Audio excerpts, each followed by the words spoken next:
Well, a couple of things I just wanted to share with you up front. First thing I want to do is just say a huge thanks to everyone who volunteers here at our church. I don't know if you know it, but this team is mostly volunteers. Everybody except Mike is a volunteer on this team, and they get here at 7:30 in the morning and practice. Some of you aren't even awake at 7:30 on Sunday morning. Can I get a witness? All right, okay. Where my chair? Oh. And then next door, like all of the volunteers next door and behind the scenes, like you're able to have like an hour and a half with no kids because they're here. Isn't that a beautiful thing? Amen?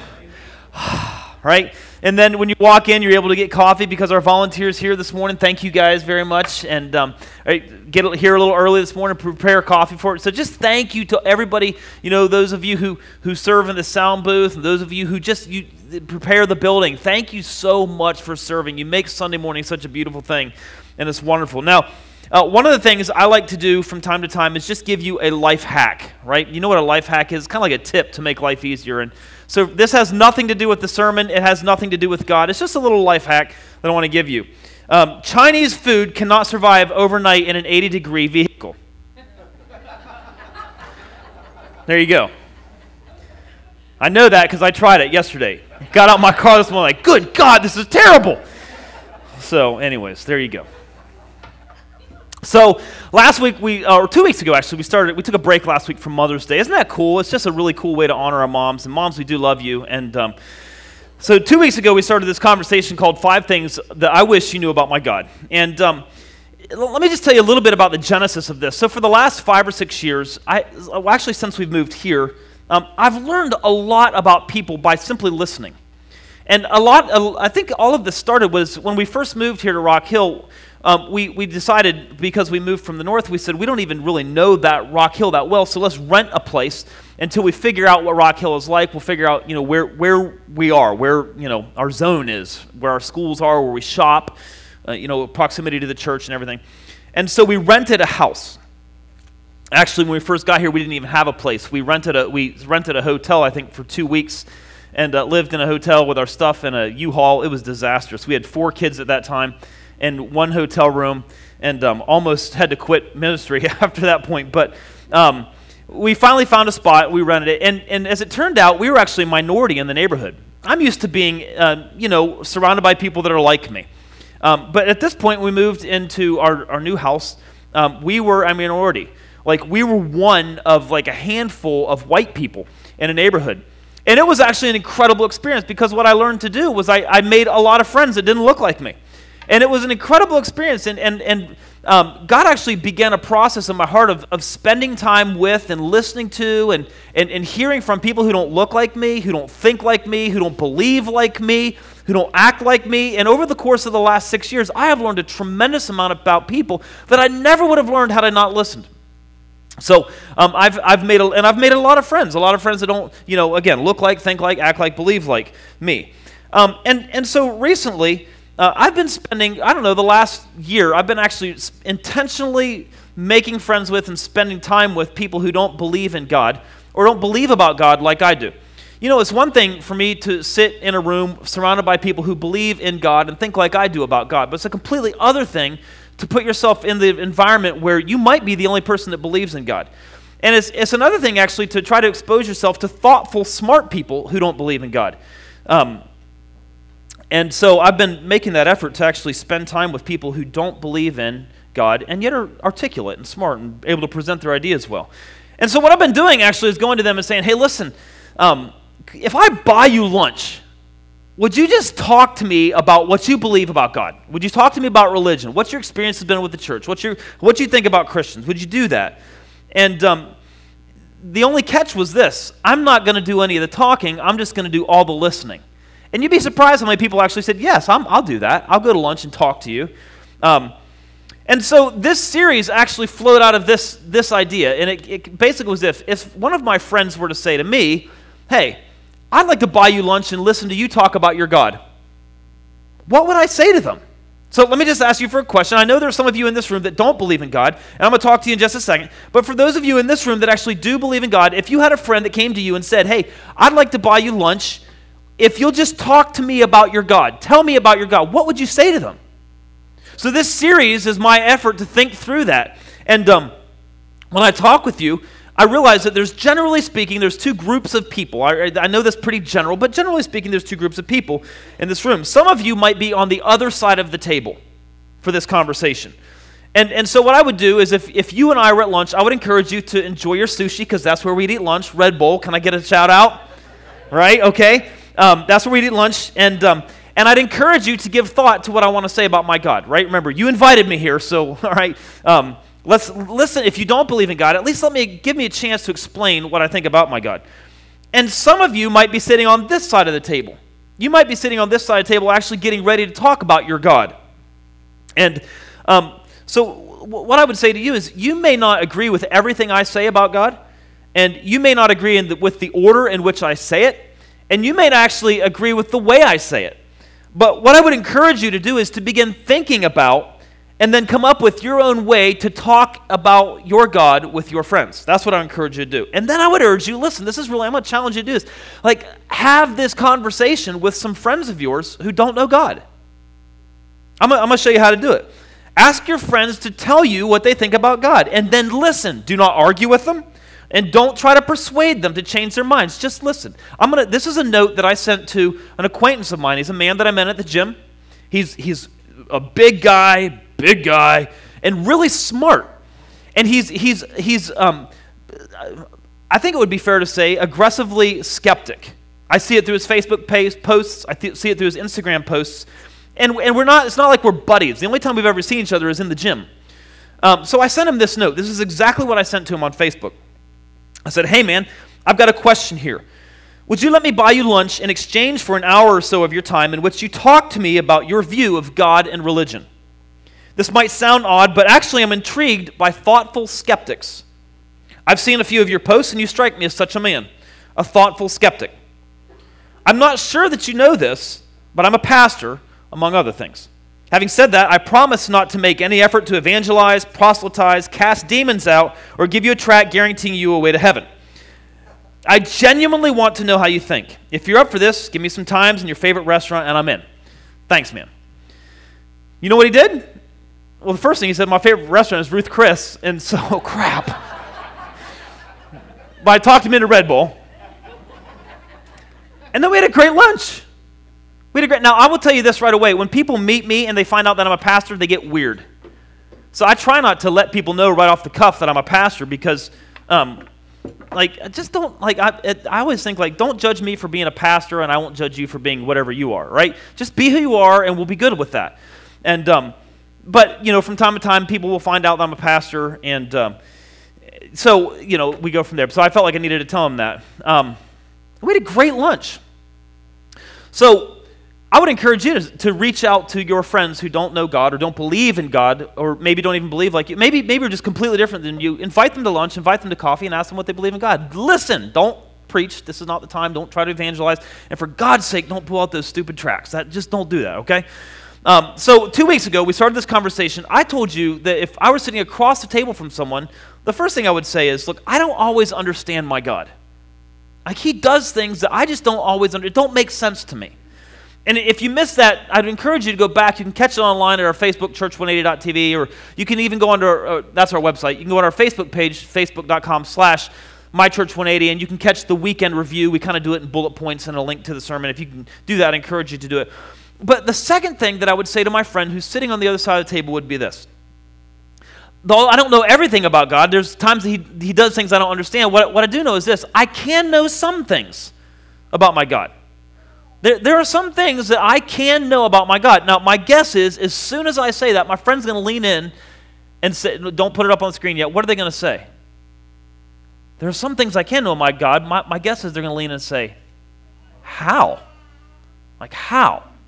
How do you know anything about your God? Right? So before I actually answer that question, because I think there is a way to know some things about this creator, this being, this larger than us that we call our God. There are some ways to know some things about him. But before we do that, what I wanted to do is I wanted to tell you what I've heard a lot of people say, and Christians included in this, how a lot of people come to know things about God, right? The first thing I hear a lot of is this. I think, right? It usually goes like this. Well, well, I think he would, or I think he doesn't, or it makes sense to me that God does, or so let me just give you an example. Something I hear a lot goes, it doesn't make sense to me that a good God would let people suffer. Or they'll say things like, I don't understand how a loving God could send people to hell. Or so basically what happens is a lot of people will draw conclusions about God based on what they think, right? It's not a bad thing, but it just is one of the ways that we arrive at our conclusions about God. This is what I think about God, therefore it must be, I think about God, so that's how I understand my God or your God. The second thing I hear people say a lot is this, I feel. Now, a lot of conversations about God will start like this. Well, I feel like, if he really loved, or I feel like if you're really engaged, or I feel like, and a lot of what we know about God becomes defined by how the individual feels, which is great if you're not depressed or hungover, right? So a lot of what we know about God is based on what we feel. And the third thing I hear a lot about, people will say this a lot, is they talk about, well, I see. Tim Keller wrote a great book. If you have a chance to read it, it's called The Reason for God. Phenomenal read. In this book, he says this, many people who take an intellectual stand against Christianity do so against a background of personal disappointment with Christians and churches. And my experience is that this is true. Like a lot of the people that I'm meeting with and listening to and asking about, hey, what do you think about God? What do you think about Christians? Like some of them are atheistic, meaning I don't think there is a God. Some of them are agnostic, meaning I don't know if there's a God. And some of them are just skeptical, like, I don't know. I don't know if he fits into my paradigm, right? Or I don't know that, again, maybe, I'm not sure. And as I listen to them talk, it's amazing to me how many people have had church or Christians in their life at some point, and unfortunately, somewhere along the way have had a bad experience with churches or Christians that staggered them, and they've essentially said, because of what I see, I'm out. Like, if that's what your God is like, if that's what your God teaches you to be and do, I'm out. And I would just stop for a minute and say, that's why Church 180 is here. Because our hope is that we can help people change the way that people see the church. Our hope is to create an environment where anyone can come and be loved. Where anyone, who it doesn't matter if you think like me, or act like me, or believe like me, or look like me, our hope is that this is a place where anyone can come. And sometimes people say things about the church, like they'll say things about the church, like, well, I don't like the church because it's filled with a bunch of hypocrites. Well, that's like saying, I don't like hospitals because it's filled with a bunch of sick people. Because sick people go to hospitals to get better, right? The church, by definition, should be filled with broken, disastrous, dysfunctional people. Can I get a witness? Amen. And we're there. I mean, we're there, right? Amen. Everybody stop clapping right there, like, oh. That's what the church is supposed to be, a place where anyone can come, even if you don't believe in my God.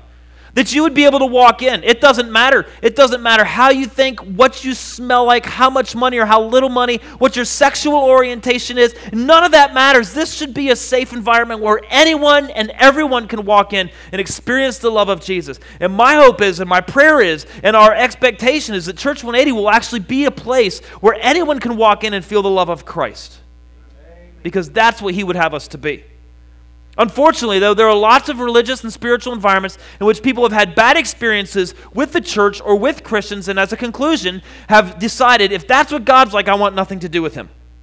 Now, I'm going to tell you real quick, we're not going to spend a lot of time here, I'm going to tell you real quick how to reverse that. Learn to say, I'm sorry. If Christians would learn to say, I'm sorry, and allow God to continue working on us and in us and making us more like his son Jesus, people would be more and more impressed with our God. Amen? So I would just encourage all of us as followers of Jesus to remember that the world is looking at us. People who don't believe in our God, they're drawing conclusions about our God based on what they see in us. And we don't always get it right. Can I get a witness? And when we don't get it right, the right thing to do is apologize. I was at the gym, this was a while ago, I was at the gym and I was so excited, I was going for trying to get a deadlift and I missed my deadlift and I was so disappointed I let out not one but a bunch of bad words, sorry. And unfortunately there were a couple guys standing right around there. I was like, oh man, hope they don't come to my church tomorrow. So I went home, but guess who went with me? Jesus. And I'm laying in bed, and he's like, that wasn't very good. You didn't represent me well. I'm like, oh, crap, I've got to do this, don't I? He's like, yep. So the next time I was in the gym, I saw these guys. This was terribly embarrassing because I'm a pastor. I'm not supposed to do that. But I went up to him and said, in one-on-one, I said, hey, can I tell you something? So I took him over to a place where nobody else was because it's embarrassing. And I said, the other day I said some things and acted out in ways that this may not make any sense to you, but I'm actually a follower of Jesus, and I didn't represent him well that day, and I'm sorry. See, I think if followers of Jesus can learn to do that from time to time, I don't know what your thing is. Maybe you have road rage, or maybe from time to time you'll say something that's not friendly, or maybe I just totally described myself there. You've got your own stuff, right? And if we learn to say, I'm sorry, it's amazing what God can do in and through us, and it's amazing how he can redeem his influence in our community. Anyways, let me move on. So a lot of times we and people come to their understanding about God based on what I think or what I feel or what I see. But let me ask you a question. Here's the question. What if we're wrong? What if we're wrong? What if what we think is wrong? What if what we feel is wrong? What if what we see is wrong? Let me ask you a question. Have you ever thought something about someone and then you got to know them and then you realize, oh gosh, I was really wrong? You ever had that experience? So when I first started spending time with, because a couple years ago we did a series about homosexuality, and so when I first started spending time with gay men and women and just listening to them and learning about gay men, because I am so ridiculously heterosexual, I can't get my mind around what it's like to be homosexual. So I asked a lot of homosexual men and women, what do you think about God? What do you think about the church? And one of the biggest things for me is I realized that not every homosexual man wants to get it on with a heterosexual man. Didn't know that before. It's crazy. You say, well, what? And then I started spending time with black men, and I started realizing black men see life differently than white men, and all of a sudden I realized I thought something about someone that when I got to know them I realized I was wrong. Have you ever felt something about someone and then you had a feeling about them, and then you got to know them and then you realized, oh gosh, I was wrong? Have you ever made a conclusion about a person based on their family members or their friends, and then you actually got to know the person and you realize, oh gosh, I was wrong? In defense of God, remember this guy? You know who that is? Cousin Eddie? I'm quite sure that Clark Griswold will say, please do not judge me based on that guy. And I'm 100% confident that God is looking down to the people of the world and saying, please do not judge me based on that dude. Right? And we all have a family member, guarantee you, we all have a family member that we're hoping, I hope no one judges me based on them. And if you don't know who that family member is in your family, it's probably you. Right? Who would that be in my family? So I would just suggest that there might be another way to know God that doesn't start with what I think or what I feel or what I see. And it's really not rocket science. It's how we get to know anyone else. The best way to get to know someone else is for them to tell you about himself or herself, isn't it? That's the best way to get to know someone, is for them to tell you about themselves. I went to lunch the other day with a guy who's an agnostic. He doesn't believe that there's a God. Right? He's kind of doubtful about God. And I said, before we even get into this conversation, tell me a little bit about yourself. Where were you born and how many family members? And what I found out again was this guy had a religious background. But the more we talked, the more I got to know about him. Got to learn about some of his experiences as a young man. I got to know him. Really, that's the only way to get to know someone, is to have them tell you about yourself. Otherwise, you can draw false conclusions. So, for instance, this year, the lovely and talented Mrs. Peterson and I will be married for 18 years. Very excited about that. However, when we first met, it was on a volleyball court at a college campus. That's when she first met me. I actually had seen her a few days before that. So let me tell you our impressions of one another. Before she was the lovely and talented Mrs. Peterson, she was the lovely and talented Miss Bolts. And I saw her walking across the campus good gosh, there's a good-looking lady. And then the second thing that struck me, almost as soon as the first thought struck me, was she seems like the kind of girl that just has to have a guy, and I will never be a notch on her belt. Turns out I guess I am the belt. But I remember thinking that about her. And you know, ironically, the crazy thing was, I was the first guy that she ever kissed. Is that cool? Like, I completely missed it with her. Completely missed it. My first impression was, she looks like a stuck-up pretty girl who always has to have a guy, and I will never be her boy toy. Never. And she saw me on the volleyball court. Stop, it's not funny. She saw me on the ball. We were playing volleyball, and like, she was just having a good time, floating around. And I want to win, man. And like, and you know, some of her friends were just hee playing, and like, if you're not going to play, get off the court. I want to win. And so she saw me and said, "There's a stuck-up, arrogant ball hog.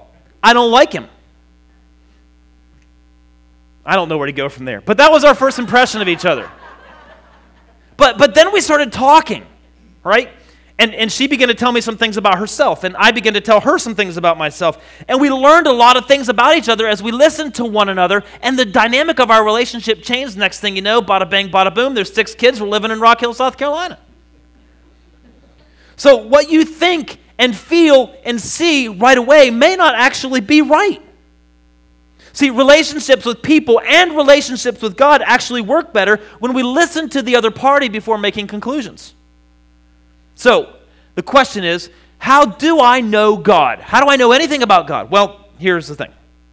He's actually said some things about himself. He's actually told us some things about himself. And over the course of several thousand years of history, God has spoke to authors, to men in different cultures and different times, and he said a lot of different things about himself. He's told us what makes him happy, and he's told us what makes him mad. He let us know what he expects from us, and he let us know what he expects to bring to the table. He's actually tipped his hand a lot and let us see a lot about who he is and what he likes, what he's all about. And all of this is written in what we now call our Bible.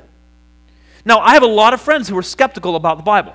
They just kind of write it off. They're like, it's just written by a bunch of men, and they over-dramatize, and they say all these things, like, how can we trust this collection of letters? There's all kinds of mistakes and all kinds of errors. But really, I mean, think about it, right? So remember, if you're sitting on the other side of the table, I'd encourage you just listen and give me a shot. Let me try to explain this, right? The Bible is just written history. And it's something that most people aren't overly skeptical of in other circumstances. I mean, for instance, some of the times we believe what's written in the New York Times, right? All right. We believe what is written for the most part about George Washington Carver. We believe what was written about Abraham Lincoln. We believe what was written about Mother Teresa. We believe what was written about Mickey Mantle. Have any of you ever seen any of those people? I mean, the reason we know they existed largely is because of what is written. The reason we know anything about them is because of what is written. And this is essentially what is true of God. The Bible is God's biography. It's a written history of his ideas and his interactions with people. And I've had several lunches, again, over the last month or so, 6 weeks, in which we talked about the Bible. And again, there's a lot of confusion about this book, and so I think I can help clear it up just a little bit. And so let me just take a minute or two. Everybody doing okay? Okay. The Bible has all kinds of literature in it, all kinds of different literature. Different genres. In other words, there's poetry in the Bible, there's history in the Bible, there's didactic literature in the Bible, there's metaphors in the Bible, there's all kinds of different literature in the Bible. So when you pick up a book of poems by Henry Wadsworth Longfellow, anybody ever do that? Well, so ideally, let's just say in an ideal world, some of us would pick up a book of poems by Henry Wadsworth Longfellow. We would read those differently. Then we would read, one of the bestsellers right now is David McCullough's book. It's on the Amazon bestsellers list of the biography of the Wright brothers.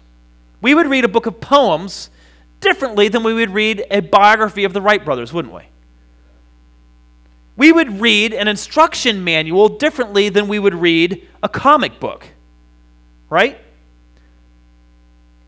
Each genre of literature, each kind of literature requires a different approach. So, for instance, when we read the book of Revelation, which is in the Bible, and it says Jesus is a lamb,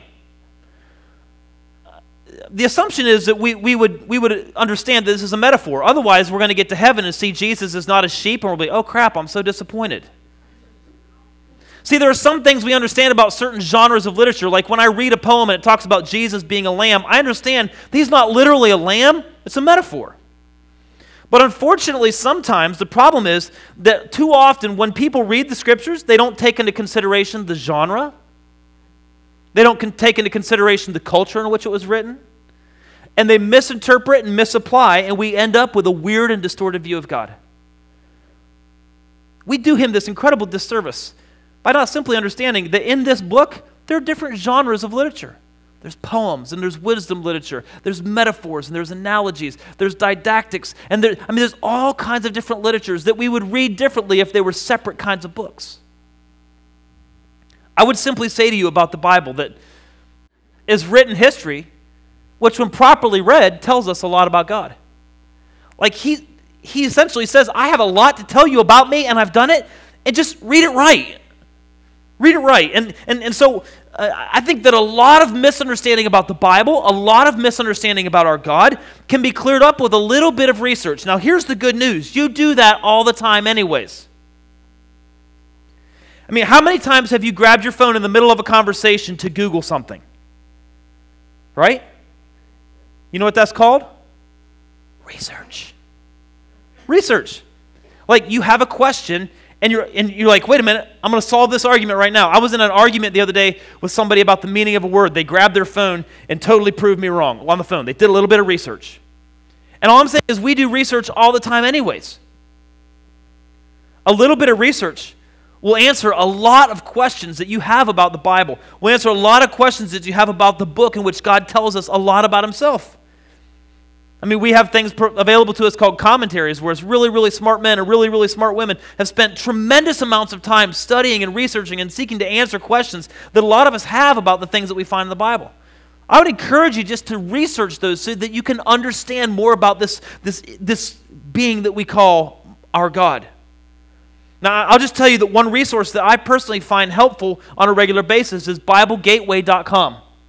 I'd encourage you right now to just pull out your phones and type in BibleGateway.com. It's absolutely appropriate to pull this out. And by the way, we always encourage people in church to keep your phones out. You can tweet stuff. You can don't put me on Instagram. That's not good for your Instagram account. But you can Facebook. I mean, do this stuff. Share this stuff.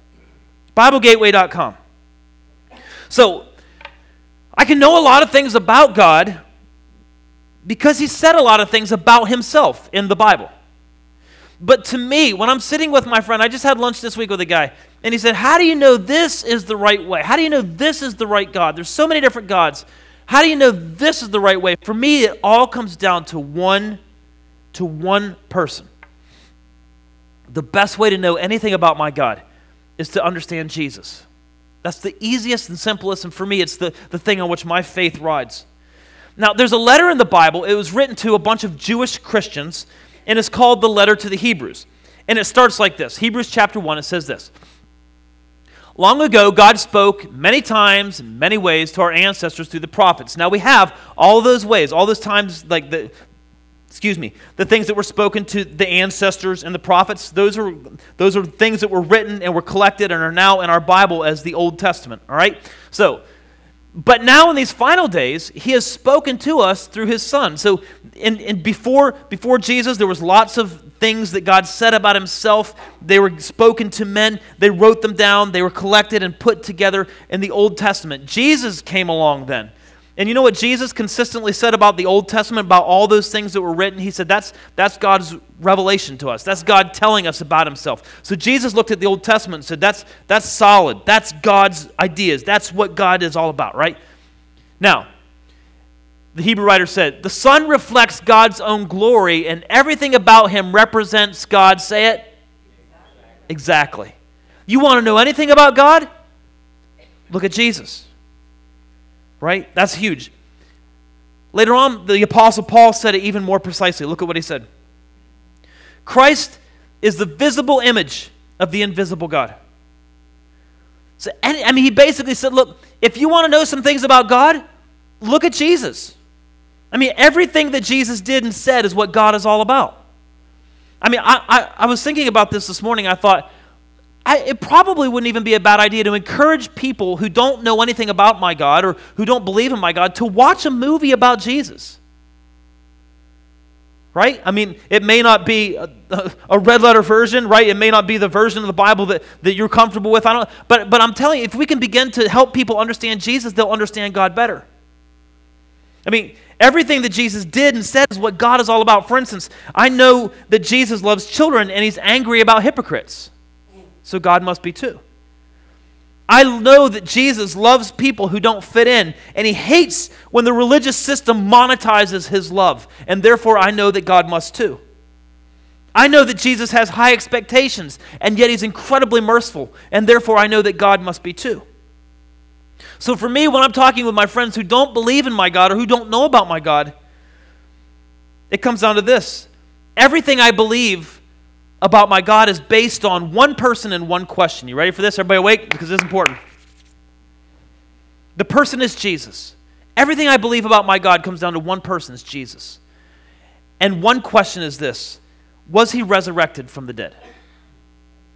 Was he resurrected from the dead? So let me just wrestle through these two questions quick, and then we'll beat the Baptists to Mose. Amen? It's fairly difficult to find historians who deny the fact that there was a man named Jesus. Now, there are some who would deny that Jesus was a person who lived in this world. But the lion's share of historians agree that there was a man named Jesus. He lived in this world. He's the leader of the Christian faith. The next question that I ask then is this: was Jesus raised from the dead? And to me, everything I believe about God rises and falls on this question. Everything I believe about God rises and falls on that one question. Was there a man named Jesus? Did he rise from the dead? And I'll tell you this, and I've told every single one of my friends who don't believe in my God, if you can disprove the resurrection, I will resign from the church today, immediately. I will resign from the church and I will denounce my faith. If you can disprove the resurrection, I'm done, because this whole thing is a scam. Everything is a scam if you can disprove the resurrection. If Jesus did not raise from the dead, he is not a good man. He is a liar. He's a con artist, and he's certainly not willing, I'm certainly not willing to follow him and to trust him with my life because he lied. He said he was going to come into this world. He said he was going to die for my sins. He said he was going to raise from the dead so he could connect me to God when I trust in him. He said all these things. If he didn't do it, then he's a bad man. All you have to do to disprove the resurrection is show the body. And for centuries, people have been trying to do that. From the very early AD, people have been trying to disprove the resurrection. But so far, to no avail. Now, I know a lot about my God because he wrote it down. And I know a lot about my God because he sent his son into this world. And when I look at Jesus, I can understand and learn a lot about my God. And I believe in Jesus because of what he did. He went to the cross. It's a historical fact. He died for my sins. It's what he said. He was buried and he raised again from the dead. Disprove that, and everything I know about God falls apart. Now, here's why that's encouraging to me. I've been watching debates lately between really smart philosophers and really smart scientists. And I'm watching these, and no joke, I have to keep hitting pause and looking up words. Like, whoa, what did that word mean?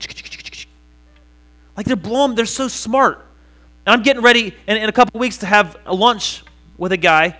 He's a scientist, and he's so smart. But I asked him the other day, I'm like, man, would you come to lunch with me and try to poke holes in my faith? Like, ask me questions about my faith. Like, try to rock my faith, right? And I'm scared to death because he's smarter than I am. And yet, for me, it all comes down, like I'm sure he's going to use bigger words than I am. I'm sure he's going to come up with stuff. I'm like, holy crap. That's why I'm reading all this stuff, and that's why I'm watching all these debates. I'm trying to be smart. But for me, it all comes down to this one thing. If you can disprove the resurrection, I'm out. Everything I believe about my God is false and fake. Now, I'll say this again. Does that make any sense, by the way?